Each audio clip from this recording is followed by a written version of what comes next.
বঙ্গবন্ধু শেখ মুজিবুর রহমানের আমলে সংবিধান দ্রুত বাতিল করতে হবে মোহাম্মদ ইউনূসের অন্তর্বর্তী সরকারকে। এমনই দাবি বৈষম্য বিরোধী ছাত্র আন্দোলনের নেতাদের, যার বিরোধিতায় সরব বিএনপি।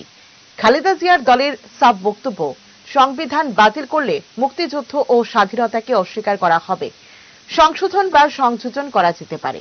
দেশের সংবিধান বাতিল করা হলে ৭১-এর স্বাধীনতা যুদ্ধকে অস্বীকার করা হবে। বিএনপির সিনিয়র যুগ্ম মহাসচিব রুহুল কবির রিজভী বলেন, অনেক তরুণ শিক্ষার্থী সংবিধান বাতিল করতে বলছেন। কটি জাতির আত্মজীবনী হচ্ছে সংবিধান।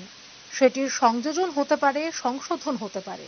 সেখানে আওয়ামী লীগের ফ্যাসিজমের যে বৈশিষ্ট্য সেটা বাদ দেওয়া যেতে পারে, কিন্তু বাতিল করা যেতে পারে না। আমেরিকার সংবিধানের ধারাবাহিকতা রয়েছে, সংশোধন রয়েছে, কিন্তু বাতিল করা হয়নি। বৈষম্য বিরোধী নেতাদের দাবি উল্লেখ করে এদিন রিজভী বলেন, জুলাই আগস্টের বিপ্লবের পর প্রত্যেকেই সমর্থন করেছেন অধ্যাপক মোহাম্মদ ইউনূসকে, কিন্তু আমাদের বক্তব্য, জনপ্রত্যাশা, জন আকাঙ্ক্ষার বাইরে গিয়ে অন্তর্বর্তী সরকার অন্য এজেন্ডা নিয়ে কাজ করলে দেশের মানুষ মেনে নেবে না। এখনো চালের দাম কমেনি, চিনি আলুর দাম কমেনি।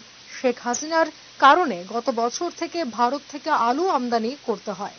এবারও যদি আলু আমদানি করতে হয় তাহলে মানুষ বলবেন, মোহাম্মদ ইউনূসের সরকারকে আমরা সমর্থন করেছি, তাহলে কি লাভ হলো? বাজারে ব্রয়লার মুরগির দাম কেন বাড়ছে? ছাত্র আন্দোলনের এই ঘোষণাপত্রের সিদ্ধান্ত জানার পর নড়ে চড়ে বসেছে ইউনূস সরকার। সূত্রের খবর, এখন কোন রকম বিতর্কে জড়াতে চাইছেন না তারা। তাই তড়িঘড়ি সাংবাদিক বৈঠক ডেকে ইউনূসের প্রেস সচিব শফিকুল আলম সাফ জানিয়ে দেন, বৈষম্য বিরোধী ছাত্র আন্দোলনের এই সিদ্ধান্তের সঙ্গে সরকারের কোনো সম্পর্ক নেই। এটা ওদের ব্যক্তিগত উদ্যোগ।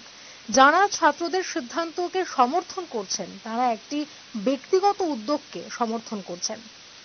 উল্লেখ্য, ক্ষমতায় আসার পর বঙ্গবন্ধু শেখ মুজিবুর রহমানের মৃত্যুদিন সহ ৮টি জাতীয় দিবস বাতিল করে দেয় ইউনূস সরকার। হাসিনা ও তার পরিবারের সদস্যদের নামাঙ্কিত হাসপাতালগুলির নামও বদলে দেওয়া হয়েছে। বঙ্গভবন অর্থাৎ রাষ্ট্রপতি ভবন থেকেও সরানো হয়েছে মুজিবের ছবি। বাংলাদেশের ফিল্ম সিটি থেকেও বাদ দেওয়া হয়েছে বঙ্গবন্ধুর নাম। আগামী বছর থেকে আর পাঠ্য বইয়েও থাকছে না ভাষা আন্দোলন নিয়ে মুজিবের রচনা ৫২র দিনগুলো।